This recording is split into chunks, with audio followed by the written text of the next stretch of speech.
Gue setuju banget sama komen lo ya kak, karena hampir rata-rata semua konten kreator pemula ketika mereka baru bikin konten, udah pasti kontennya tuh burik banget. Karena apa?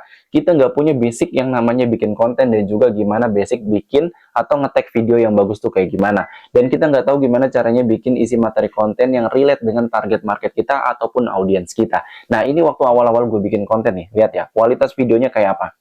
Nih, gue dulu belum kenal yang namanya lightning dan kualitas kontennya tuh kayak begini. Lihat, burik banget kan? Bener-bener nggak bagus sama sekali. Siapa yang mau nonton konten gue kayak begini coba? Karena apa? Kontennya tuh juga, aduh, nggak menarik sama sekali. Tapi ketika gue improvement, gue learning by doing, trial and error, gue pakai lightning, lihat ya. Kualitas konten gue makin bagus lagi, lihat. Tuh, ya. Jadi lebih berwarna dan lebih menarik untuk ditontonin sama orang-orang. Terus yang kedua, public speaking gue masih gitu, masih belibet gitu ya. Jadi nggak enak didengar sama orang nih. Contoh ya, awal-awal gue bikin konten, gue dulu bikin konten affiliate ya. Nih, buat kalian yang pengen beli kalian dari Sirah Nabawiyah yang udah kualitas kertasnya nih premium ya, udah ada sejarah singkat tentang Nabi, langsung aja belinya di keranjang sebelah kiri bawah sini. Nah, siapa yang mau nontonin kayak gitu? Karena apa? Flat banget gitu nada gue dan juga gestur muka gue tuh biasa banget. Nah, coba bedain sekarang ya.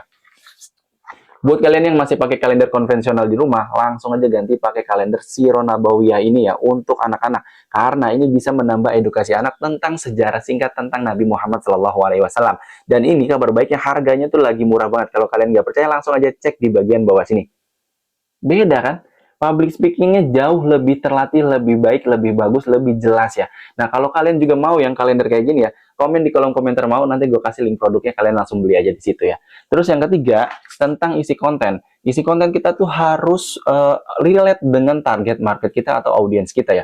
Dulu waktu awal-awal bikin konten ya, gue bikin konten aja, yang penting gue konsisten, bikin konten, upload gitu. Akhirnya gue baru tahu sekarang yang namanya audience centric ataupun target market itu penting ya. Jadi kita tuh bikin konten bukan sembarangan, tapi kita harus bikin konten yang menarik, yang menjual, yang orang tuh penasaran gitu. Jadi harus sesuai dengan relate dengan target market kita. Nah itu yang gue pelajari sekarang dan udah gue mulai bangun. Nah yang paling penting sekarang kakak udah mulai duluan. Jadi kakak udah selangkah lebih maju daripada mereka-mereka yang masih rebahan di atas kasur, scrolling sosial media ngabisin waktu. Kakak udah mulai ngonten, itu bagus banget karena dengan mulai ngonten kita udah mulai belajar yang namanya public speaking, terus gimana caranya cari cuan, terus gimana cara cari cuan secara pasif income dan lain sebagainya. Itu udah keren banget ya kak. Gue salut. Thank you sih. Mudah-mudahan bermanfaat ya. Kalau bermanfaat tolong bantu share biar ngasih manfaat ke orang yang lain, dan di save kalau ini relate dengan kalian atau kalian mau tonton lagi nantinya ya. Barakallahu fikum. Assalamualaikum.